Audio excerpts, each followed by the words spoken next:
पढ़ना चालू कर। यहाँ इजराइल नाम का कोई देश नहीं, यहाँ देश का नाम था फिलिस्तीन। फिलीपीन अलग है, हम आपको बढ़ा दिए, फिलीपीन अलग है और ये है फिलिस्तीन। क्या है? फिलिस्तीन एक कंप्लीट मुस्लिम कंट्री। ठीक है, हम लोग जो हैं दिमाग लगाते हैं लोग तो अपना जीने खाने, अंग्रेज दिमाग लगाता है 100 साल आगे का। भारत की बर्बादी, पाकिस्तान भारत में जितनी भी पीछे रह गया, पाकिस्तान की बर्बादी, अफगानिस्तान में आतंकवाद का कब्जा, बांग्लादेश में भयानक भूखमरी, म्यांमार में सेना तख्ता पलट, इन सब के पीछे एक ही कारण है, ब्रिटेन। एक देश को उसने इतने टुकड़े में तोड़ा, इतने टुकड़े में तोड़ा, वरना अफगानिस्तान से म्यांमार तक हम लोग थे, श्रीलंका से पूरा लपेट किया। कभी कोई दिक्कत आता, हम लोग के राज्य रहते सब, पाकिस्तान एगो राज्य रहता, मुल्तान राज्य रहता, अपना रहता काबुल राज्य रहता, कंधार एगो राज्य रहता, समझा गई? कभी खत्म होता। सोचिए इनका दिमाग कितना आगे चल, ये 100 साल 200 साल आगे जाके चल। लॉर्ड मैकाले, भारत क्यों पीछे रह गया? हमारा सरकारी स्कूल की दुर्दशा आज से नहीं है। 1861 में लॉर्ड मैकाले जो था ना, उसने नियमानुसार बनाया, उसने टीचर के अंदर से एक भावना खत्म कर दी कि आपका काम, मतलब भारत के लोगों के अंदर लगभग 50 से 100 साल के अंदर उन लोगों ने ये डाल दिया दिमाग में कि टीचर का काम सिलेबस कम नहीं। अगर कोई लड़का क्लास में नहीं आया है और फेल हो जाता, उस लड़के की गलती, क्लास में आकर फेल हो जाता है टीचर की गलती, समझा ना? आज हमको कई लोग ऐसे मिलते हैं, बूढ़े हो गए, 70-75 साल हो गए, वो भी हमारा क्लास का वीडियो देखते, किस काम का, कौन एग्जाम में उनसे पूछेगा?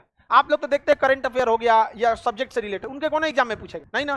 भारत की प्रारंभिक जो शिक्षा थी, जब सुने होंगे ह्वेन सांग आता था, ये तो शिक्षा बेहतरीन ढंग से दी जाती। मैकाले आया कहा कि ये आप थोड़ी करेंगे, ये स्टूडेंट्स का काम है, आप बस गाइड धीरे धीरे धीरे धीरे चौपट कर। और आज पता भी नहीं चलता है, अगर स्टूडेंट फेल होता है, जैसे 10% स्टूडेंट फेल होता है, चलिए उसको प्रोत्साहित करना चाहिए। अगर किसी क्लास में 30% स्टूडेंट फेल होते हैं तो टीचर पे इंक्वायरी बैठना चाहिए। एक लो लेवल से नीचे चला गया तो इंक्वायरी बैठ जाना चाहिए। आपको नहीं लगता ये बैठना चाहिए? बिल्कुल। और आप ये क्लासरूम भरा हुआ, पटना का जितना क्लासरूम यहाँ बैठता है उतना एक बार में कहीं नहीं बैठता है, इतना ज्यादा जगह भरा हुआ है क्लासरूम। इस बात की गवाही है कि आपको साथ जो पढ़ाया गया है सही से नहीं पढ़ाया, तभी तो आए हैं। इसके हमारे यहाँ पढ़ने के बाद सरकारी स्कूल में जाएंगे, लेकिन सरकारी स्कूल से पढ़ने के बाद यहाँ आएंगे, जबकि सरकारी स्कूल को चलाने के लिए भारी भरकम पैसा खर्च होता है, building, 10-20 teacher, principal, peon, guard, दुनिया भर का। यहाँ बोरा बिछा के बैठल रहता है, तो चौपट कर दिया उसे। इस देखिए किस तरह से भारत को बर्बाद किया। इतनी लंबी उन सबकी सोच थी कि भारत को बर्बाद करना है। उनका मेन शासन, उनका एक ही उद्देश्य है कि दुनिया पे क्या करना है, हमें राज करना है। अब दुनिया पे राज ये कैसे करेंगे? हथियार बेच, क्या बेच के? हथियार। तो उनको दिख गया कि भाई इन लोगों को तो हम हथियार बेच देंगे, तो यहाँ पे ऐसा विभाजन किया,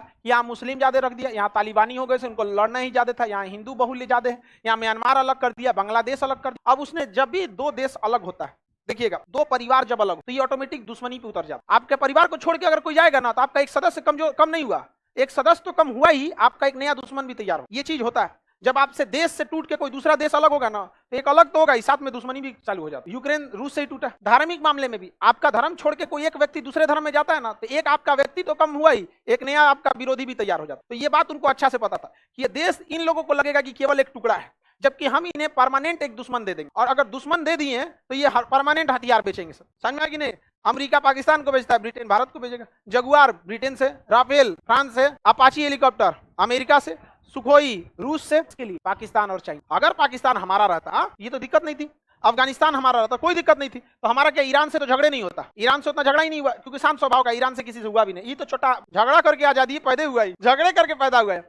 तो उसको साउथ एशिया में एक इसको परमानेंट अड्डा मिल गया कि इसको लड़ाते रहो। अब उसको चाहिए था West Asia, Middle East. Middle East में क्या करें कि मारधार होते रहे। तो यहाँ सिया सुन्नी, किसको? सिया सुन्नी को। तो सुन्नी लोगों से कहा तुम्हारे साथ हैं, यहाँ सुन्नी लोगों को कूच के रद्द कर देता है, यहाँ कहता है तुम्हारे साथ है, मारो सिया। ईरान क्या है? सिया देश है, बाकी को लड़ाता है।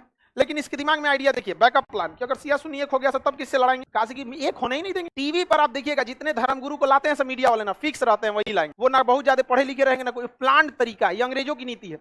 टीवी पे देखिएगा ना, को लाएगा सो ऐसा जहर उगल के चल जाएगा, ना सूचना पे FIR होगा ना केस होगा। देखते हैं ये अंग्रेजों की चाल है। उसने सोचा कि इसको परमानेंट लड़ा देंगे सिया सुन्नी में। और दूसरा, यहाँ एक ऐसा देश बना देते हैं जो सबको पीटते रहे, जितना पिटाएगा सब अमेरिका के पास भागेगा सब, नहीं तो ब्रिटेन के पास भागेगा। इन चोटों को हथियार बनने ही नहीं देंगे, और अगर ये हथियार बनाएंगे तो उससे सस्ता दे देंगे। लो, जैसे आप अगर ब्रश बनाते हैं, ब्रश अपने से घर में 20 रुपया का पड़ेगा मान के चलिए, कोई आपको 1 रुपया में देगा, कभी बनाएंगे। लेकिन आप देखिए आप इंडस्ट्री में पीछे छूट गए। इसीलिए जब भारत आजाद हुआ, जवाहरलाल नेहरू ने FDI, फॉरेन डायरेक्ट इन्वेस्टमेंट पे पूरी तरह रोक लगा दिया। कुछ नहीं आएगा, मंजन पेस्ट सब चीज यहीं बनेगा। 1991 तक हमारे देश में कुछ नहीं आ सकता। यही नतीजा हुआ कि हम लोग देर से सही उठकर खड़ा होना सीख गए। समझ में? आज मंगल ग्रह तक चले गए।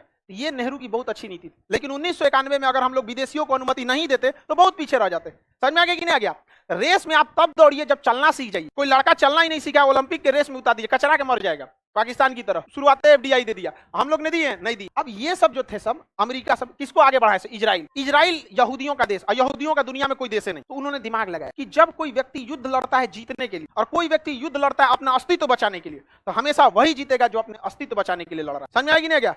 एकदम इजराइल का कोई, यहूदियों का कोई देश नहीं। और उसमें से हिटलर द्वितीय विश्व युद्ध में इतना मार मारा ना, दुनिया में सबसे ज्यादा अत्याचार यहूदियों पे हुआ है, इससे ज्यादा किसी पे नहीं हुआ है। किसी धर्म विशेष पे हुआ है तो यहूदियों पे हुआ। अब इनके पास अस्तित्व बचाने की लड़ाई, तो अमेरिका ने क्या किया ना, इनके साथ समझौता कर लिया, कहा कि यहाँ के फिलिस्तीनियों को मार के भगा देंगे, तुम्ही को यहाँ रख, ठीक है। अब रख देगा तो इन सब से मार होगा ही, ये अलग धर्म वो अलग धर्म, मार होगा तो अमेरिका आके सालाएगा, हम इजराइल को समझाते हैं, नहीं इजराइल को कहेगा जितना धोना है एक हफ्ता में धो दो। देखते हैं हमेशा गाजा पट्टी पे मारता है, अभी वो मार रहा है, कल तो मारा है। ये मेन है कि इन लोगों को हथियार बेच सकते। अगर ईरान चकपक करेंगे तो किससे मरवा देगा? इजराइल। सीरिया कूदेंगे, किससे मरवा देगा? इजराइल। कोई भी कुछ भी करेगा, कौन देख लेगा? इजराइल। आगे बढ़ जाए, चलिएगा आगे बढ़े।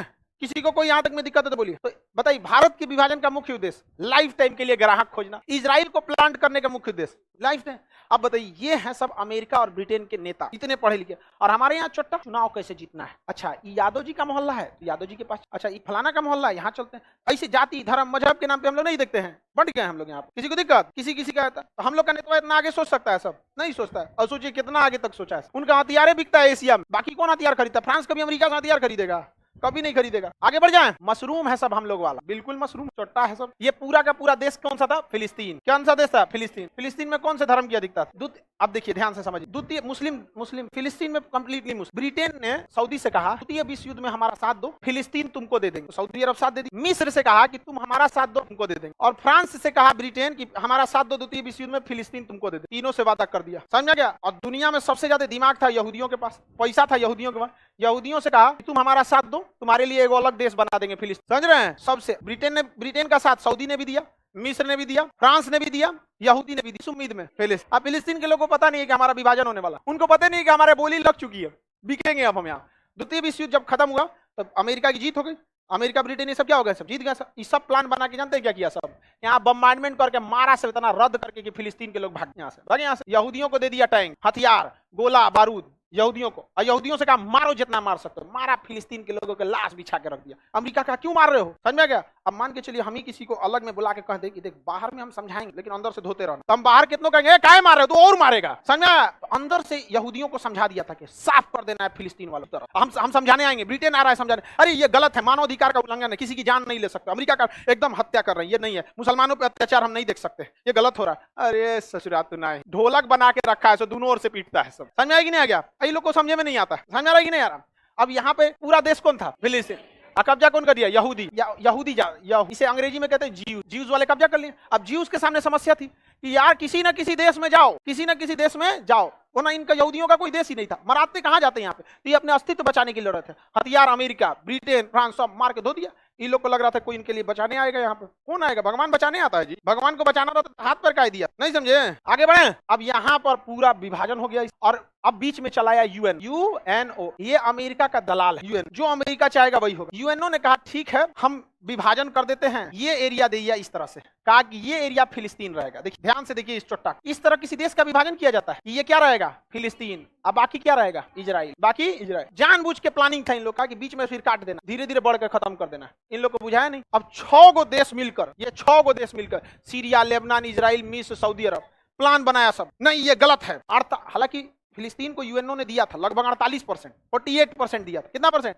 48। तो बहुत अच्छा खासा था। फिलिस्तीन वालों को भी समझना चाहिए कि तुम्हारा लड़ने की हिम्मत नहीं है, ना तुम्हारे पास हेलीकॉप्टर है, ना जहाज है, ना कुछ है। कहोगे कि मेरे पास जज्बा है। अरे यार किसी के सामने उसके बाप को तो तमाचा मारोगे तो उसमें भी जज्बा आ जाएगा। तो क्या वो अमेरिका से लड़ जाएगा? नहीं समझे? जज्बा मतलब कौन? जाइए ना, तो नहीं जज्बा दिखाइए। यूक्रेन में युद्ध हथियार और दिमाग से जीती जाती। जज्बा उजबा गया जमाना। घोड़ा पे बैठ के लड़ना है ना, घोड़ा बैठ के तो जज्बा काम आएगा। या मारो, गया जमाना घोड़ा का। अरे आज जहाज का जमाना है। अब मान के चलिए अब राणा प्रताप से खतरनाक भाला चलाता था कोई, ऊपर से लगा देगा अपाचे हेलीकॉप्टर, तो क्या करेगा चेतक घोड़ा? समझ में आएगी नहीं? आ गया? टेक्नोलॉजी बहुत मायने रखती है। जो टेक्नोलॉजी से दूर गया बर्बाद। टेक्नोलॉजी का बहुत ज्यादा होना जरूरी है। अब यहाँ हो गया। अब ये सब कैसा? नहीं हम नहीं मानेंगे, 48 नहीं 100% चाहिए। ये है वो है, ये हमला करो। 6 को मिलकर हमला कर दिया। किसके ऊपर? इजराइल। 6 को देश मिलकर एक हफ्ता में 6 को हरा दिया इजराइल। 6 देश को हरा दिया इजराइल। एक देश। यही होता है जब आप अपने अस्तित्व के लिए लड़ते हैं तो गोली लगने के बाद भी आपको लड़ाई करना। गोली लगने के बाद उनका अस्तित्व था। अगर इजराइल से गए रहते तो कहीं नहीं रहते। फिलिस्तीन को जमीन चाहिए था, इजराइल को अपना अस्तित्व। तो अस्तित्व की लड़ाई में कौन जीत गया? 6 देश को मारा, उसके बाद कहा कि भाग में 12% दिया। कितना परसेंट? 12%। तनी सा इधर रह गया, अब थोड़ा सा इधर रह गया। अभी लोग कहते हैं कि ना यूएनओ वाला ठीक था, आपस दिला दिया, 48 से चले गए। अमेरिका कह रहा है कि यूएनओ भी हमरे है, इजराइल भी हमरे है। समझ में आई नहीं? इजराइल बहुत खतरनाक देश, बहुत खतरनाक। 6 देशों से लड़ रहा था। अमेरिका कहा कि वापस हट जाओ, हम तुम्हारी मदद नहीं करेंगे। कहा कि आपको मदद की जरूरत भी नहीं, आपको कभी जरूरत होगा तो बोलिएगा। समझा? 1967 के दशक में अमेरिका को कहा था कि आपको जरूरत होगा तो बोलिएगा। अमेरिका कहा कि ढेर उड़ रहा है, हमरे पैदा कर लेते। कोई बात नहीं, बोल ले बेटे। 2001 में जब ओसामा बिन लादेन ने हमला किया ना वर्ल्ड ट्रेड सेंटर पे, तो इजराइल फोन किया, मदद की जरूरत है। 40 साल पहले अपमान का बदला लिया था, कहा हमें मदद की जरूरत नहीं है, हम जैसे भी हैं लंगड़ा के चलेंगे, किसी का सहारा लेके नहीं चल सकते हैं। ये होता है देश इजराइल। जैसा भी आप जितना भी गाली दे दीजिए इजराइल, देखिए जिससे नफरत करने वाले लोग हैं नफरत करेंगे। आपका काम पढ़ाई करना है, आप सीखिए। किसी समझ में आ नहीं आ गया? 6 देश को अकेले हरा देना, और उस समय हरा देना जब उसके यहाँ रेडियो स्टेशन नहीं था इजराइल के पास, यहाँ पे हरा दिया। अब इधर उधर टुकड़ा कर दिया, उसमें भी अब इसमें शहर बनाया है A, B, C इस तरह से। इसमें बीचों में जो काला घेर दिए ना, वो किसका कब्जा है? इजराइल का। ये पूरा येलो वाला जो देख रहे हैं फिलिस्तीन, वो भी कंप्लीट नहीं है, उसमें भी कब्जा किया कौन? इजराइल। अब देखिए फिलिस्तीन वालों के पास है, इजराइल वालों के पास है। अब इसमें एक और नया नौटंकी, इजराइल की राजधानी जेरूसलम। क्या नाम है? जेरूसलम। जेरूसलम में जो यहूदी थे, कौन थे? यहूदी के जो मतलब पैगंबर थे, या जो उनके प्रोफेट थे, या जो भी कहते हैं, वो हजरत मूसा थे। मुसलमान भी कहते हैं कि हाँ हजरत मूसा थे। ईसाइयों के जो थे ईसा मसीह थे, ईसा मसीह। और जो मुस्लिम है उनके मोहम्मद साहब है। देखिए इस्लाम वाले कहते हैं कि ये भी हमारे पैगंबर थे, और ये भी हमारे पैगंबर थे, और ये भी हमारे पैगंबर है। इससे पहले और पैगंबर थे, समझ आगे कि नहीं? और भी पैगंबर आए थे। 1.25 लाख पैगंबर की चर्चा। जैसे जैन धर्म में 24 तीर्थंकर, बौद्ध और ये सिख धर्म में 10 गुरु, वैसे इस्लाम धर्म में कितने पैगंबर? 1.25 लाख। तो मुसलमानों का कहना है कि ये भी हमारे पैगंबर, ये भी पैगंबर, ये आखिरी पैगंबर। अतः यह सबसे ज्यादा इन्हीं का जो मतलब उपदेश है सबसे लेटेस्ट है, अपडेट कहिए तो एकदम यहाँ। ईसाई कहता है कि नहीं, ईसा मसीह ईश्वर के बेटा थे। ईश्वर एक सर्वशक्तिमान, एक शक्ति की तरह है, वो उसका शरीर रूप का नहीं कि उसका बेटा होता होगा। तो ईसाई इसमें मतभेद हो गया। और यहूदी कह रहा है कि हमारे अभी आखिरी पैगंबर आए नहीं है, आने वाले हैं। समझ में आ गया कि नहीं? मतभेद समझ में आ गया? तीनों क्या है? और तीनों के जो एंसेस्टर माने जाते हैं ये हजरत इब्राहिम। क्या माना जाता है? इब्राहिम। क्या है? इब्राहिम, हजरत इब्राहिम। तो यहूदी भी कहता है कि नहीं, इब्राहिम जो हजरत इब्राहिम थे वो मेरे थे। अमेरिका भी कहता है इब्राहिम मेरे। थोड़ा सा अंग्रेजी में नाम उलाट देता है, एब्राम करता है, इब्राहिम। समझा कि नहीं? इब्राहिम। अब गंगा को गंगेज कर देता है, राम को अगवा रामा एक लेटर लिख देता है, नहीं समझे? नील नदी को नाइल लिख देता है। तो समझ में आ गया कि नहीं? तो ये भी क्या मानते हैं? हजरत इब्राहिम। मोहम्मद साहब भी हजरत इब्राहिम। और हजरत इब्राहिम ने हज पहली बार चालू किया था। जो मुस्लिम हज पे जाते हैं ना, उन्हें नहीं चले। और काबा जो बिल्डिंग है काले रंग की मक्का मदीना में जो है काबातुल्ला, वो किसने बनवाया था? हजरत इब्राहिम। तो ये सबको मानते हैं। इसीलिए इन तीनों धर्मों को क्वेश्चन भी पूछा था, इब्राहिमिक रिलीजन में कौन कौन आता है? यहूदी, ईसाई। अब ध्यान दीजिए, यहाँ अब बवाल चालू होता है। कहा सर इस्लाम धर्म क्या पूछ रहा है? भाषा तो सही से लिखो। चलो इधर देखो ध्यान से। अब मोहम्मद साहब जो थे, यहाँ पे एक मस्जिद है अल-अक्सा मस्जिद, यहाँ बहुत पवित्र है। मक्का मदीना के बाद तीसरा सबसे पवित्र जगह है अल-अक्सा मस्जिद। वो कहाँ है? जेरूसलम में। कहाँ है? जेरूसलम। ईसा मसीह का जन्म कहाँ हुआ था? जेरूसलम। हजरत यहूदियों के जो आए थे हजरत मूसा, यहूदी के कौन थे? हजरत मूसा। तो यहाँ मूसा लिख देते हैं। अंग्रेजी में इनको मोजेस कहता है। क्या कहता है? मोजेस। ईसा मसीह को जीसस क्राइस्ट। मोहम्मद साहब को प्रोफेट मोहम्मद। अंग्रेजी में क्या कहते हैं? प्रोफेट, मतलब संदेश देने वाला। हजरत मूसा का जन्म जेरूसलम, ईसा मसीह का जन्म जेरूसलम में एक जगह है बैतलहम, वहां हुआ था। अब मोहम्मद साहब के लिए सबसे जो पवित्र मस्जिद माने थे अल-अक्सा मस्जिद। कौन सी मस्जिद? अल-अक्सा मस्जिद। अब लो, तीनों अलग अलग धर्म और तीनों का धार्मिक एक की जगह पे। कहाँ पे? जेरूसलम। समझ में आ गया कि नहीं? किसका? जेरूसलम। अब जेरूसलम है यूएनओ के कंट्रोल। जेरूसलम किसके कंट्रोल में? यूएनओ के कंट्रोल। और वहाँ अल-अक्सा मस्जिद है, और उसी मस्जिद से सट के इन लोग का वो है, क्या नाम है, पवित्र स्थल, उसको सिनेगाग कहते हैं। अब अंतर समझिए, मुस्लिम मस्जिद में जाएगा तो जूता खोल के जाएगा, हिंदू मंदिर में जाएगा तो जूता खोल के जाएगा, यहूदी ईसाई खूब मस्त जूता पॉलिश करके जाएगा। अब बवाल होगा ही होगा।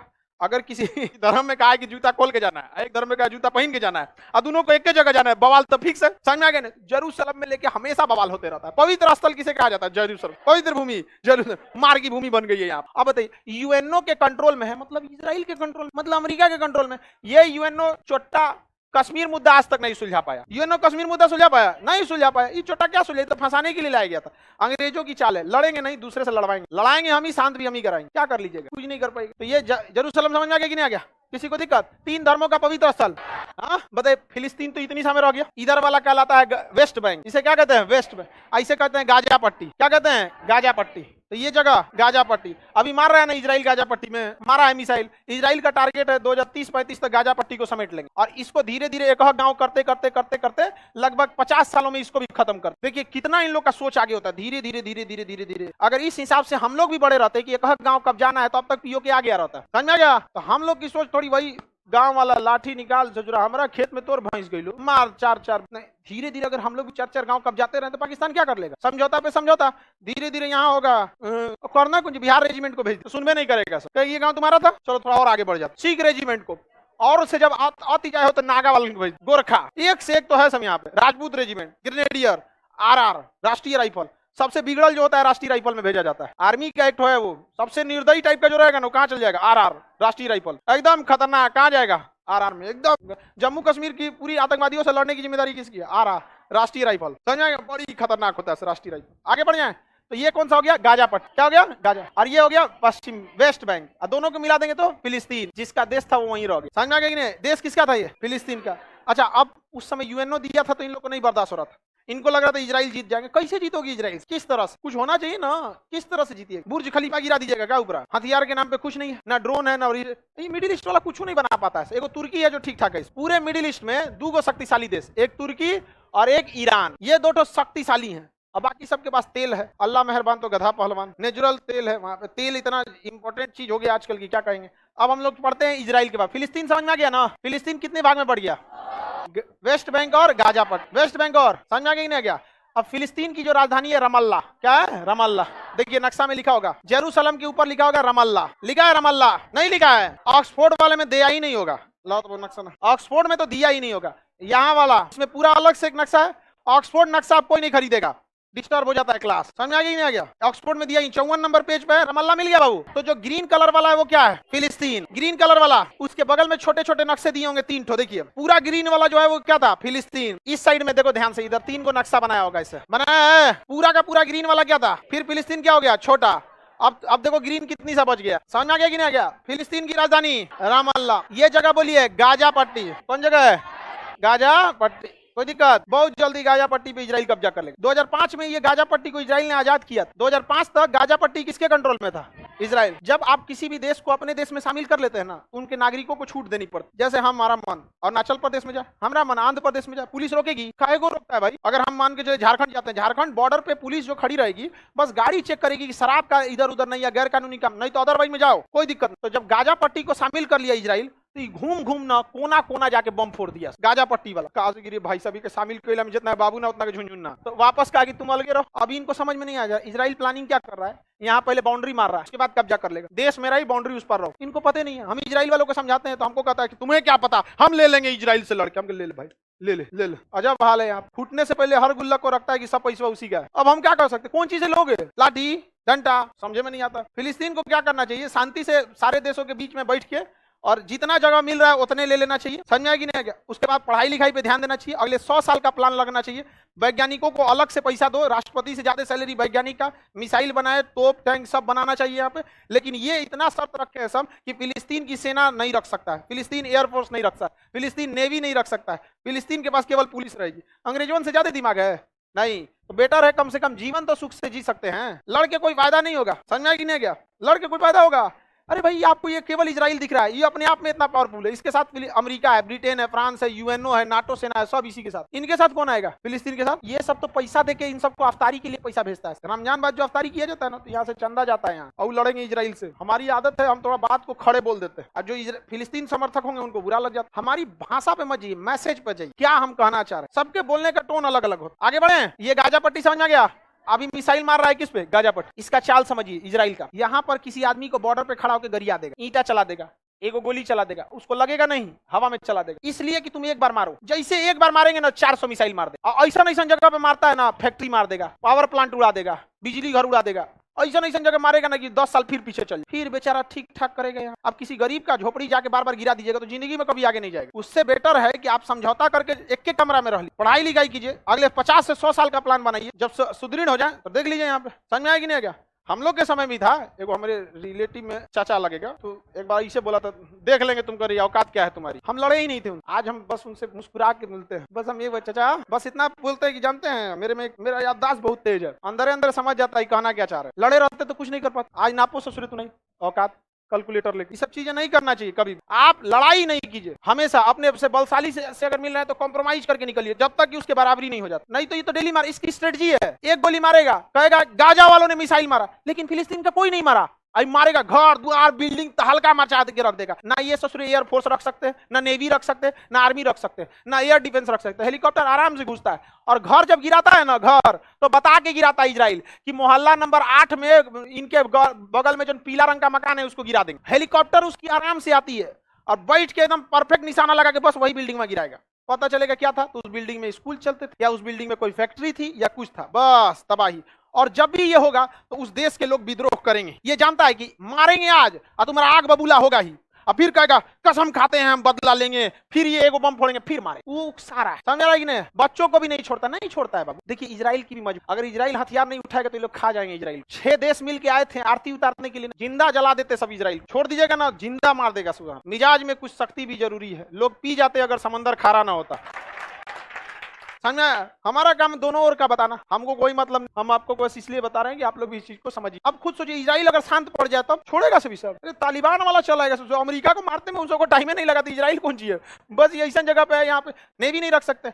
जॉर्डन में है सीरिया तबाही हो गया, लेबनान बर्बाद हो चुके हैं, जॉर्डन लड़ नहीं सकते हैं, मिस्र बहुत कमजोर है, इजराइल ऐसा देश है। इजराइल से मारने का मतलब खुला दुश्मनी नाटो सेना से, खुला दुश्मनी अमेरिका से, फ्रांस से, कोई नहीं लड़ सकता। अमेरिका एक बार गया था इजराइल को धमकी देने, ये पाकिस्तान तुम फिलिस्तीनियों पे जुल्म कैसे करोगे? तो अमेरिका ब्रिटेन ने क्या कर दिया ना, फाइटर पायलट जो जहाज में पायलट होता है ना, उसमें जो सीट लगा होता है, सीट, ये सीट बहुत महंगा आता है, 8-9 करोड़ का आता है, मतलब सीट। इस सीटवा के नीचे ना रॉकेट लगा होता है, इजेक्शन सीट कहते हैं। जब फाइटर जहाज के ऊपर हमला होता है ना, तो कूद नहीं सकता, कूदेगा तो इतना स्पीड होता है कि जॉर्जिया के मार देगा, उड़िया जाएंगे। तो इसके नीचे एक सीट इजेक्शन होता है, उसको खींचेगा ना इसे फटाक से, तो इस सीट के नीचे का रॉकेट जल जाएगा और ऊपर का सीट कवर उड़ जाएगा और ये रॉकेट को फेंक देगा 100 मीटर ऊपर, सीट सहीटे उधिया जाएगा और ऑटोमेटिक पैराशूट खोल देगा, पायलट सेफ लैंड कर जाएगा। अभिनंदन जी को देखे थे, जो सीट इजेक्शन किया था वो फ्रांस से था, ब्रिटेन का था, समझा कि नहीं? रसिया या ब्रिटेन से हम लोग खरीदते हैं। अमेरिका केवल और पाकिस्तान किससे खरीदता है? अमेरिका ब्रिटेन से खरीदता था। जैसे ही हम कहें कि हम मुंह तोड़ जवाब देंगे, वो सीट इजेक्शन में रोक दिया, नहीं देंगे। आज अगर अमेरिका ब्रिटेन फ्रांस चाह देना तो आपके घर का बढ़िया चीज रोक देगा, गूगल कर देगा, सर्विस नहीं देंगे, खत्म कहानी आपका। 2G 4G लेते चलिए, यूट्यूब बंद कर देगा, इंस्टाग्राम आपका नहीं है, यूट्यूब, फेसबुक, ट्विटर, गूगल पे, और सारा डाटा आपके पास है, उसके पास अकाउंट में खाली कर देगा। समझ में आ कि नहीं आएगा? अफगानिस्तान का सारा पैसा अमेरिका रख लिया, तालिबान को दिए नहीं रहा, कर तुमको हम सरकार मानते ही नहीं, जब सरकार आएगी तो देंगे, और सोचा ना सरकार आएगी ना देगा। स्विफ्ट कोड, इंटरनेशनल पैसा के लिए स्विफ्ट कोड उन्हीं सबका है। इतना प्लान बना के रखे हैं सर, हम लोग तो जी रहे हैं, हम लोग बस जिंदगी जी रहे हैं, धकिया रहे हैं। चल गूगल मेल फेसबुक, वो सब फेसबुक बनाता है, सो चलाता नहीं है, बनाता है। गए थे लड़ने के लिए, कौन? चल चाचा गए थे। समझ में आ रहा है कि नहीं? हमसे बड़ी पता नहीं क्या उखड़ रहता है, हमारी बातें गलत लग सकती, लेकिन उसके भाव को समझ नहीं लगेगा। बेवकूफी कर रहे हैं तो क्या करेंगे? दोनों को कॉम्प्रोमाइज करके रहना चाहिए, सबको जीने का अधिकार है।